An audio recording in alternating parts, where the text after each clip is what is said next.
السلام علیکم اسٹوڈنٹ، آج ہم عبادات میں دوسرا چیپٹر کریں گے، روزہ۔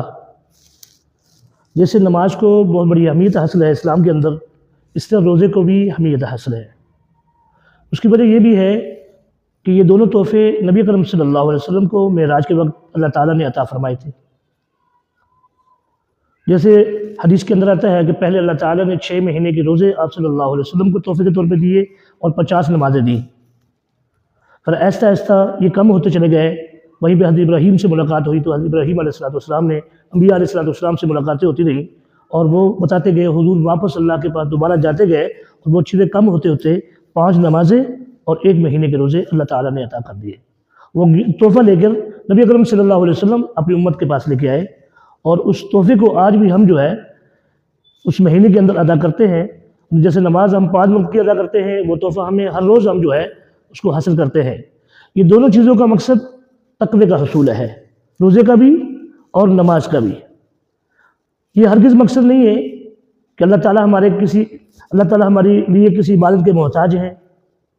اللہ تعالیٰ کسی بھی عبادت کے محتاج نہیں ہے، صرف تقوی کے حصول کے لیے اللہ تعالیٰ نے ہمیں یہ دونوں تحفے عطا کیے ہیں۔ اس لیے ان کی اسلام کے اندر بہت بڑی اہمیت ہے۔ اب یہاں پر اس طرف آ جائیں روزے کی طرف۔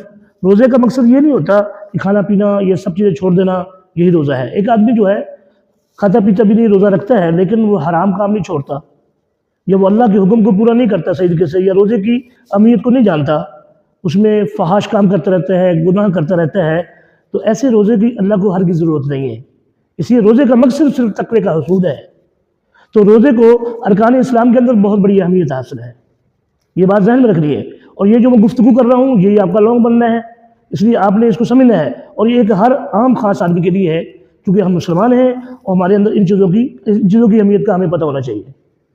تو رسول اللہ صلی اللہ علیہ وسلم نے اس کی فضیلت بھی بیان کی، بلکہ آپ صلی اللہ علیہ وسلم کی عادت مبارکہ تھی، جب رمضان شروع ہوتا ہے شعبان کے اندر ہی حضور صلی اللہ علیہ وسلم صحابہ کو واعظ فرماتے اور صحابہ سے کہتے کہ ایسا مہینہ آنے والا ہے، اس مہینے کے اندر اگر ہم اللہ کو زیادہ سے زیادہ جتنا یاد کریں گے، اللہ تعالیٰ ہمیں زیادہ نیکی عطا فرمائیں گے، بلکہ ہر نیکی کو اللہ تعالیٰ اس مہینے کے اندر ڈبل کر دیتے ہیں۔ نفلوں کو فرضوں کے برابر اور جو ہے فرضوں کو ڈبل میں کر دیتے ہیں اللہ تعالیٰ، یعنی اس کا ڈبل فرض کے برابر ثواب مل رہا ہوتا ہے۔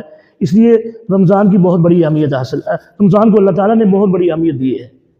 تو پہلے بچوں، آج آپ نے ادھر آنا ہے، صوم کا کیا معنی ہے؟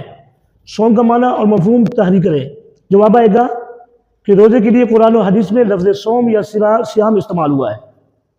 قرآن مجید کے اندر صوم یا صیام استعمال ہوا ہے، اس کے لغوی معنی رک جانے، بچ جانے کے ہیں۔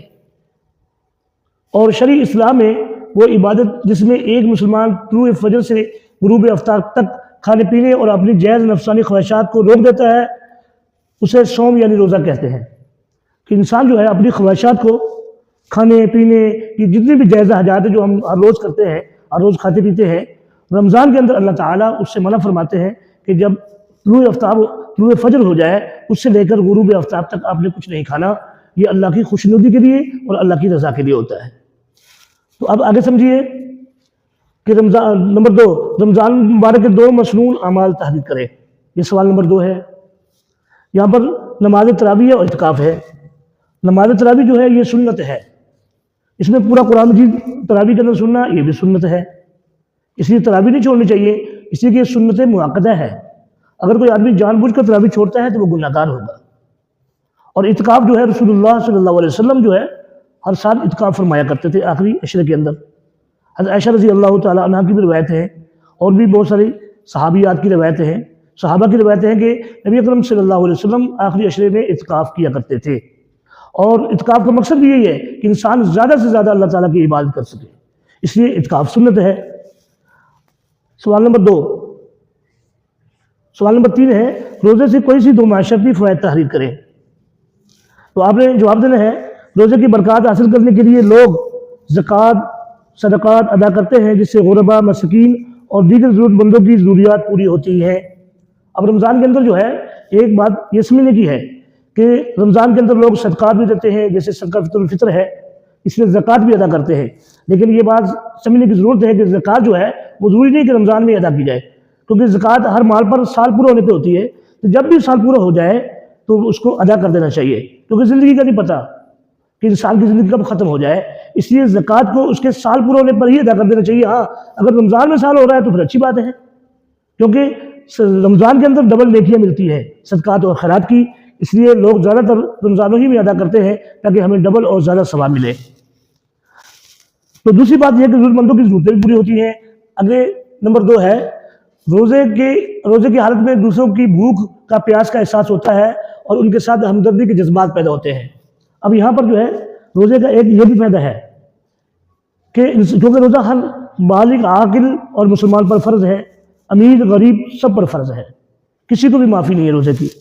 اب اگر کوئی آدمی مالدار ہوتا ہے، کیونکہ اس کو پورا سال اس بات کا احساس نہیں ہوتا کہ غریب آدمی کے ساتھ کیا گزرتی ہے، وہ بھوک اور پیاس سے جب گزر رہا ہوتا ہے اس کو اس بات کا احساس نہیں ہوتا، لیکن جب رمضان کا مہینہ آتا ہے، جب اس کو بھی طلوع فجر سے لے کر غروب آفتاب تک ہر چیز چھوڑ دیتا ہے، وہ کھانا پینا نہیں کرتا، تو اس کو احساس ہوتا ہے کہ اگر ایک غریب آدمی کو کھانا نہیں ملتا تو اس کے ساتھ کیا ہوتا ہوگا۔ اس سے ایک امیر آدمی کو بھی میسج ہے۔ اب آگے سمجھیے، درست جواب کا انتخاب کریں۔ وہ روزہ اللہ تعالیٰ کی بارگاہ میں قبول نہیں ہوتا جس میں جھوٹ اور فحش شامل ہو، تو اس میں جواب آئے گا